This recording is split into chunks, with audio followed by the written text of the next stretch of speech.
Halo semua, untuk kali ini gue akan membedah sebuah film yang dirilis di tahun 2012. Film ini berjudul John Carter. Entah kenapa gue tertarik banget untuk mengulas film ini. Mungkin karena di balik film ini dan perjuangannya sebelum film ini dirilis. Jadi ceritanya tuh, film ini mendapatkan tantangan terbesarnya yang dihadapi oleh Disney. Pasalnya, unsur-unsur tema dan plot dalam film John Carter ini sudah begitu sering digunakan di berbagai film, seperti Star Wars hingga Avatar. Untuk itu, sutradara Andrew Stanton harus berusaha lebih keras lagi, menyajikan sesuatu yang lebih untuk para audiensnya. Harapan ini pun terrealisasikan sepenuhnya. Alur film begitu berkesan dan kompleks, dengan penggambaran makhluk Mars yang sangat variatif. Setelah Disney mendapatkan hak ciptanya, film ini pun dirilis dan berhasil mendapatkan rating 6/10 versi IMDb.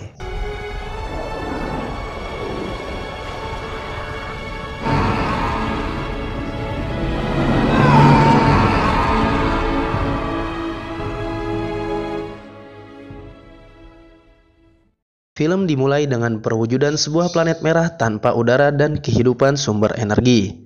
Kota Zonanga adalah penyebab utama dari kekeringan energi dan kehidupan di planet tersebut. Di dalam film terdapat sebuah kota yang bernama Nelium. Nelium adalah kota agung di planet tersebut yang berani melawan dan berdiri dengan kokoh, dan terus melawan pesawat Zonanga selama 1000 tahun. Scene film berpindah dan memperlihatkan seorang sosok pria yang sedang berjalan di kerumunan kota. Pria itu bernama John Carter. Ia adalah seorang kapten yang berasal dari Virginia. Saat itu dia hidup dalam suasana perang saudara. Ketika peperangan berakhir, dia dipindahkan ke Arizona dan menjadi pencari emas di sana. Namun Carter mendapatkan tantangan dari penduduk setempat. Salah satunya Kolonel Powell yang menekannya melawan suku Apache. Carter pun menolak perintah dari Kolonel Powell dan berusaha untuk melakukan pelarian. Akan tetapi usahanya pun sia-sia. Suatu hari Carter bisa meloloskan diri dari kurungan Powell dengan menjebak salah satu anggota yang diperintahkan Powell untuk menjaga Carter. Kejar-kejaran antara Carter dan seluruh prajurit Powell pun terjadi. Di tengah kejar-kejaran itu mereka bertemu dengan suku Apache yang justru membalik situasi karena kesalahan salah satu dari prajurit Powell menembak suku Apache. Situasi pun berubah. Powell dan Carter justru menjadi buronan suku tersebut. Mereka pun bersembunyi dari suku Apache di sebuah gua keramat, sehingga suku Apache tidak berani melanjutkan perburuannya dan lebih memilih untuk pergi. Di dalam gua, Carter dihadang oleh laki-laki yang muncul secara tiba-tiba. Carter pun mengeluarkan senjata dan menembaknya. Ketika Carter menghampirinya, dirinya melihat benda yang ada di tangannya. Karena penasaran dengan benda tersebut, Carter pun mengambilnya. Disitulah Carter secara tiba-tiba bisa berpindah ke planet Mars. Ketika Carter tersadar dari pingsannya, Carter tidak menyadari bahwa dirinya sudah berada di planet Mars. Ia pun terbangun dan berdiri untuk melihat ke sekelilingnya. Ia nampak terlihat kebingungan di mana dirinya berada. Dikarenakan tempat itu begitu asing, Carter berinisiatif melangkahkan kakinya ke arah matahari di balik bukit. Tanpa diduga, di situ terlihat kemampuan berjalan Carter yang tidak seperti biasanya. Entah karena faktor gravitasi atau kekuatan super dari barang yang dipegangnya ketika ia berada di dalam gua. Yang jelas, Carter menjadi lebih lincah dan mampu melompat lebih jauh daripada biasanya.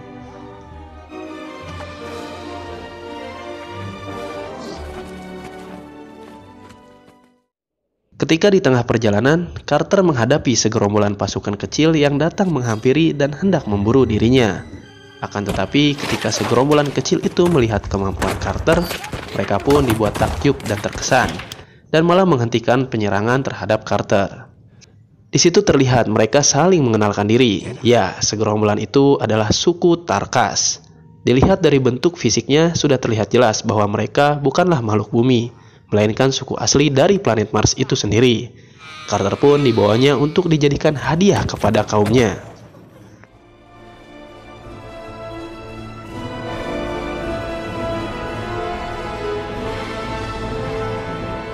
Scene berpindah di mana dirinya berada di dalam sebuah ruangan dengan kedua tangannya yang dirantai. Carter pun kebingungan, kenapa hal seperti ini bisa terjadi. Beberapa saat kemudian Carter dihampiri oleh sesosok monster yang mungkin bisa dilihat sangat mengerikan. Ya, sosok itu adalah seekor anjing monster penjaga yang ditugaskan oleh suku Tarkas untuk menjaga dirinya. Dengan kekuatan supernya, Carter dapat dengan mudah melepaskan ikatan rantai yang berada di tangannya. Ia pun langsung meloncat untuk melarikan diri. Akan tetapi dengan sekejap dan cepat, anjing itu sudah berada di depan matanya. Begitupun seterusnya. Seakan-akan anjing itu sangat menyukai Carter dengan kemampuan yang tidak biasanya itu. Beberapa saat kemudian, anjing itu berada di tengah kerumunan suku Tarkas. Dikarenakan anjing tersebut dianggap mengganggu, suku Tarkas lantas menyiksa anjing peliharaan mereka. Akan tetapi Carter yang sedang melihat kejadian itu merasa tidak nyaman dan bergegas membantu anjing monster. Namun semua yang dilakukan Carter sia-sia. Carter pun jadi tertangkap. Ketika berada di tengah kerumunan suku Tarkas, Carter kembali diikat. Namun tak lama dari itu, salah satu dari suku Tarkas melepaskan ikatan rantai tersebut dan menyuruh Carter memperlihatkan kemampuannya kepada suku Tarkas. Belum sempat Carter memperlihatkan kemampuannya, serangan pun tiba. Ya, suku Zonanga mengerahkan armada tempurnya untuk menyerang suku Tarkas dengan pesawat dan berencana untuk membinasakannya. Pemimpin suku Zonanga yang bernama Sabtan kecewa akan penolakan dari Putri Helium. Ya, putri itu adalah Dejah Thoris, anak dari pemimpin Helium yang sangat cantik. Carter pun terjebak dalam pertempuran yang telah terjadi ratusan tahun antara negeri Helium dan Zonanga.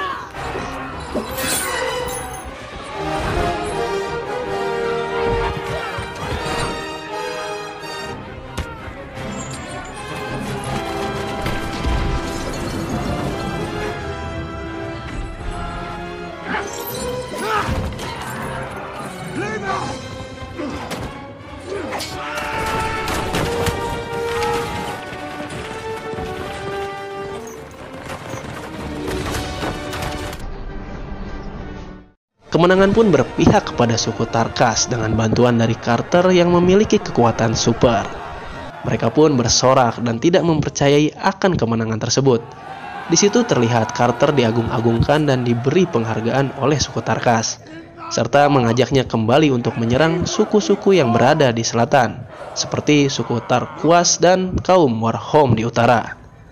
Akan tetapi Carter menolaknya dan memilih tidak akan bertempur untuk siapapun. Namun pemimpin suku Tarkas mengancamnya. Di situ terlihat Carter berada dalam kebingungan karena ancaman yang diberikan kepadanya. Dan akhirnya Carter memilih untuk mengikuti kemauan dari suku Tarkas. Dan dia pun menyandang nama Dotar Sojat atau tangan kanannya sang pemimpin suku Tarkas.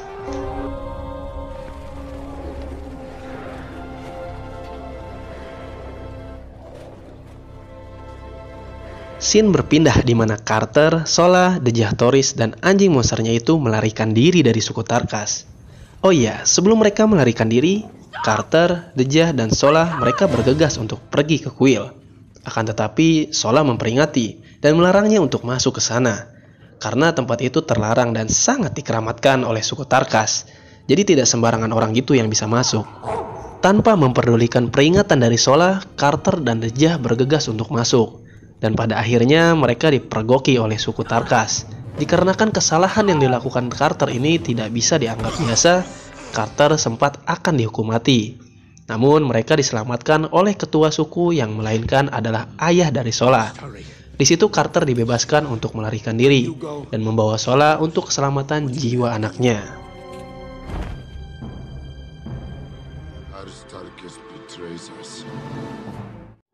Scene berlanjut dan kembali memperlihatkan Carter dan yang lainnya sedang melakukan perjalanan menyusuri sungai dengan perahu kecilnya. Ketika mereka di tengah perjalanan, mereka dibuat terkesan dengan arsitektur tebing yang bentuknya tidak biasa. Ketertarikan Carter terhadap tebing itu membawanya masuk dan menginjakkan kakinya di sana. Dikarenakan rasa penasaran Carter yang cukup tinggi, Carter dan Dejah pun lantas memasukinya. Sesampainya mereka di dalam, Carter dibuat terkesan akan keunikan di dalam bukit tersebut. Dejah yang sangat mengerti akan hal ini, ia pun berinisiatif untuk meminjam barang berbentuk medali yang dibawa Carter dan mencoba menghubungkannya terhadap objek yang terlihat cocok itu. Ya, benda itu ibarat kunci untuk membuka sebagian dari teka-teki dan jawaban untuk Carter kenapa dirinya bisa berteleportasi ke planet lain. Selain membuka sebagian teka-teki di situ, terdapat juga simbol-simbol huruf yang Deja pun tidak mengerti. Untuk menafsirkannya, mereka harus pergi ke negeri Helium. Akan tetapi untuk saat ini Deja tidak bisa kembali ke negerinya, dikarenakan ada misi yang diberikan oleh ayahnya yang ia belum selesaikan. Beda halnya dengan Carter, ia sangat membutuhkannya karena dianggapnya itu adalah jalan agar dirinya bisa kembali ke bumi. Perdebatan antara Deja dan Carter pun tidak bisa dihindarkan, dan akhirnya mereka memutuskan untuk keluar dari ruangan dalam tebing tersebut. Ketika mereka berdua bergegas dan kembali melanjutkan perjalanan, mereka pun dihadang dan dijadikan buruan oleh suku Warholm yang sedang mengintainya dari tadi. Kejar-kejaran antara suku Warholm dan Carter pun tidak bisa dibendung. Sampai-sampai Carter rela mengorbankan dirinya melawan suku Warholm seorang diri untuk melindungi Deja dan Sola agar selamat dari kejaran. Akan tetapi si anjing monster yang dibawa dari suku Tarkas enggan menurut. Saking setianya anjing itu rela untuk ikut bertarung sama tuannya. Ya, anjing itu kayak suka gitu sama si Carter. Walaupun kesempatan untuk selamat sangatlah minim. Akhirnya pertarungan yang sangat tidak seimbang itu pun berlangsung. Carter berhasil dilumpuhkan, akan tetapi pesawat datang dan memporak-porandakan suku Warholm dengan membabi buta. Setelah suku Warholm berhasil dipukul mundur oleh pesawat Helium, Deja lantas berlari untuk menghampiri ayahnya. Ia sangat berterima kasih kepada ayahnya karena sudah membantu menyelamatkan nyawa Carter. Carter pun terlihat tidak berdaya dan tak sadarkan diri. Tidak lama kemudian seorang pria datang dan menawarkan tabib pribadinya untuk menyembuhkan dan menyelamatkan Carter. Namun sangat terkejutnya Deja saat melihat pria itu yang ternyata, pria itu adalah Sabtan, pria yang berhasil dikalahkan oleh Carter di pertempuran saat bersama suku Tarkas dan mencoba melakukan pembunuhan terhadap Deja. Di situ terlihat Sabtan sangat menyesali perbuatannya dan akan memperbaiki dirinya dengan sukarela menyerahkan nyawanya kepada Deja. Deja pun sempat menodongkan pedangnya ke leher Sabtan, seakan-akan akan memenggal leher Sabtan. Akan tetapi Deja enggan untuk melakukannya dan lebih memilih untuk mempercayai Sabtan dengan pengabdian yang akan diberikannya. Scene berpindah di mana Carter terbangun dari pingsannya. Mungkin Carter bertanya-tanya di mana dirinya sekarang berada. Tidak lama ketika Carter tersadar dari pingsannya, Sabtan datang dan membantu Carter melarikan diri dari tempat itu dan membawanya menemui Deja. Di situ terlihat Carter menggunakan kemampuannya dengan meloncati gedung lainnya di mana Deja berada. Ya, selepasnya Carter meloncat, ia tiba di sebuah ruangan yang ditembusnya, dan ternyata ruangan itu adalah ruangan milik Deja. Carter dibuat heran dengan penampilan Deja yang sekarang, berikut dengan iringan dayang-dayang yang berada di belakangnya. Belum saja sempat Carter berbicara, Deja pun membuka pembicaraan bahwa Carter harus tunduk di hadapan Deja karena statusnya di negeri Helium sangatlah tinggi. Carter pun dibuat heran dan menundukkan dirinya di hadapan Deja. Setelah Carter menundukkan dirinya, Deja memberikan isyarat kepada bawahan-bawahannya untuk meninggalkan mereka berdua di ruangan. Di situ terlihat Deja memohon kepada Carter untuk menjadi pemimpin dan bertarung bersama Helium. Akan tetapi Carter enggan untuk menjawab karena melihat cincin yang mengikat jarinya. Ya, dia jadi kayak masih ingat gitu sama istrinya. Deja saat ini adalah calon tunangan dari pemimpin Zonanga. Carter pun disuruhnya untuk mengucapkan beberapa kalimat dan akhirnya menghilang secara misterius ketika calon suami dari Deja tiba di dalam ruangan.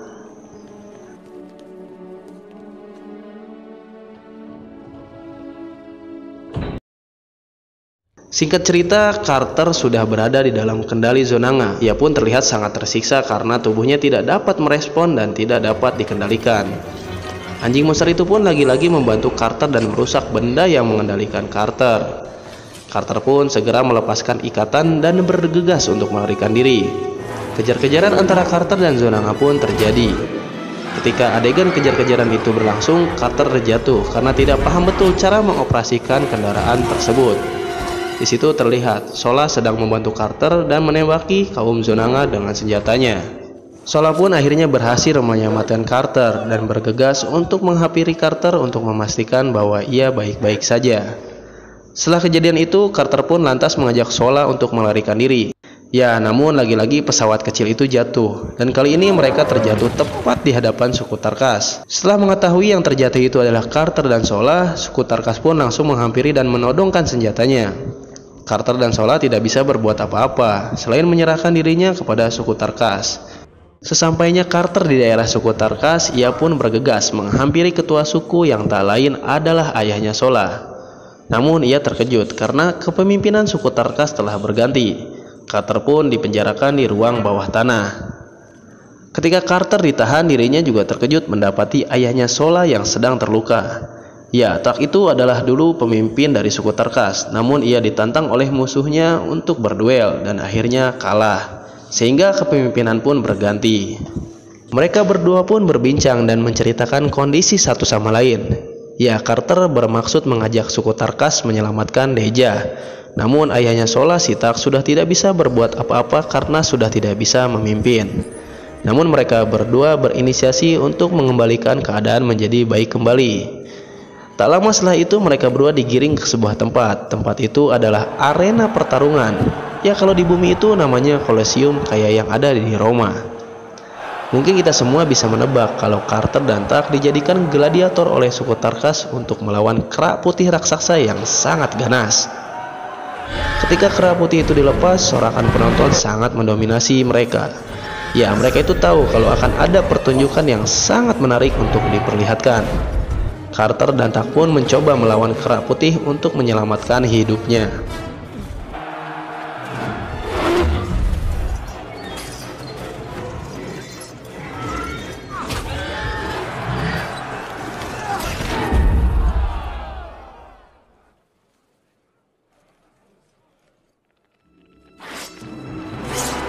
Ketika Carter berhasil mengalahkan kera putih, lagi-lagi sorak-sorak dari kursi penonton sangat bergemuruh dan mengagung-agungkan kemampuan Carter.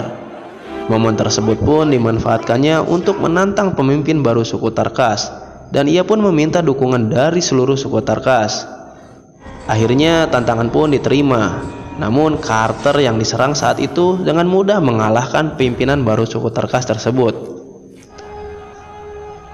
Carter pun berhasil mengambil kedudukan suku Tarkas, dan ia pun langsung mengajak suku Tarkas menyerang Zonanga untuk melindungi Barsum dan mengagalkan pernikahan Deja.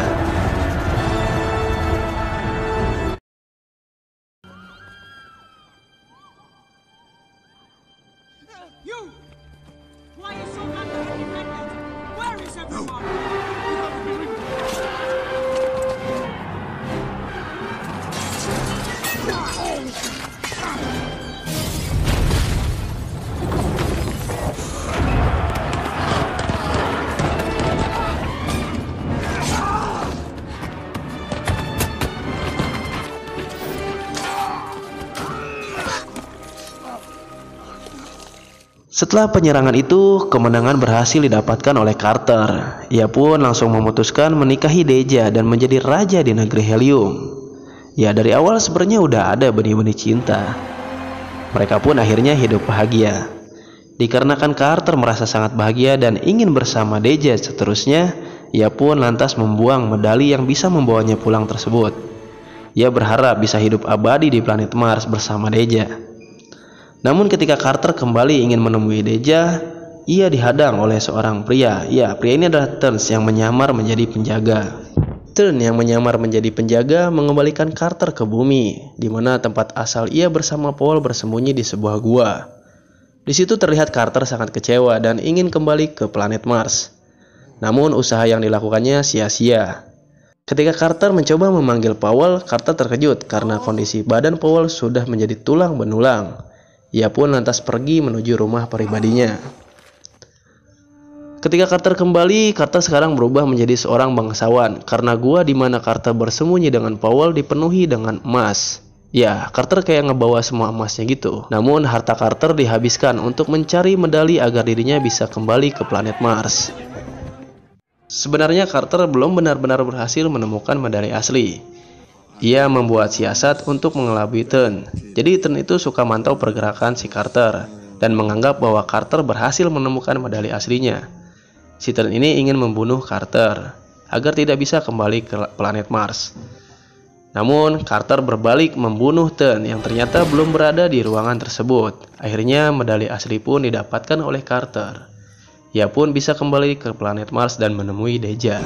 Film pun akhirnya selesai.